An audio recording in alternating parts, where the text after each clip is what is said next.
Good morning mga kababayan, mga kaibigan, mga idol.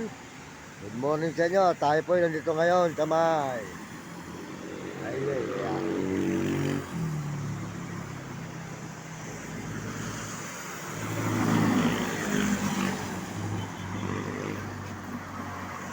Morning mga kaibigan, mga idol. Yan, morning po. Yan, mag-aaral ka mabuti, no?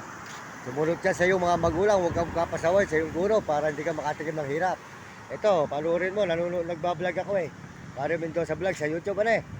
Sige, saka TikTok, ano, pakipalo mo, salamat ha. Yan, tayo po ay naaawa dito sa ating mga kababayan, ang mga mahihirap. Mga kababayan ko, mga kaibigan. Ako po ay naaawa sa mga kapwa ko sa lansangan. Ayan, makita po nyo. Ating buhay. Yan, yan po, si Bay. Yan. Yan po ay naninirahan dito sa may Kariton. Dito po siya nakatira sa may Kariton, mga kababayan. Makita po si Bay. Nakatira po siya sa Kariton. Matagal na rin po siya rito sa kalsada. Sa San Fernando, Pampanga. Kaya marami rin po dito mga taong kawawa sa may lansangan.